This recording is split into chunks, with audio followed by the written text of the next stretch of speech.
কুইন্সল্যান্ডের ম্যাকাইয়ের hotel Bridges যেখানেই তাঁবু গেড়েছে বাংলাদেশ দল। স্কেজুল অনুসারে আজকে হওয়ার কথা ছিল ম্যাকাই টেস্টের তৃতীয় দিন, তবে 1.5 দিনে শেষ ম্যাকাই টেস্ট। তাই তো ক্রিকেটারদের সামনে এখন অখণ্ড অবসর।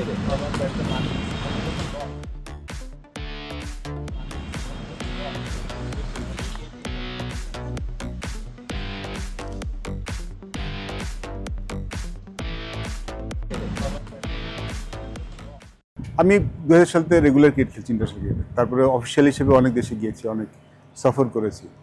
বাট আমি এবার যতখানি রেসপেক্ট পেয়েছি বিদেশে খেলতে, সেটা আসলে আমি কখনো পাইনি, এটা আমি বলতে পারি। যেভাবে যেখানেই গিয়েছি, যেভাবে সাধারণ অস্ট্রেলিয়ানা যেভাবে আমাদের অভিনন্দন জানিয়েছে, অ্যাপ্রিসিয়েট করেছে, এটা আসলে আমি খুব বেশি পাইনি। এই টেস্ট ম্যাচের পরে কেউ কিন্তু বলে নাই যে তোমরা আসলে এমনি জিতে গিয়েছো, এটাই তোমাদের শক্তি। এটা আসলে সাধারণ দর্শকদের কারো মুখে আমরা শুনিনি। So it's achievement.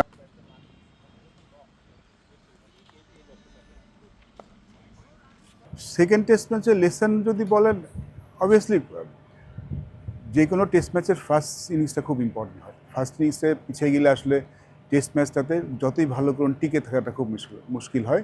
It is a listen. আর যেটা হয় যে টেস্ট ম্যাচে নতুন বলটা খুব ইম্পর্টেন্ট। নতুন বলে উইকেট হারালে আসলে কাজটা অনেক কঠিন হয়ে যায়।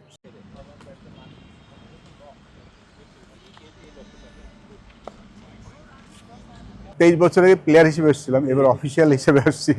আমি জানি না উপর আল্লাহ আমাকে কী রেখেছে পরবর্তী, বাট আমার মনে হয় না বাংলাদেশ আর 23 বছর অপেক্ষা করতাম। তো বাংলাদেশ অস্ট্রেলিয়া সফর করলে অস্ট্রেলিয়া লস হবে না।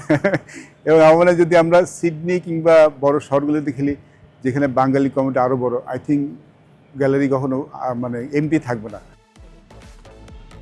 Mahbub Limon, star play, Queensland, Australia.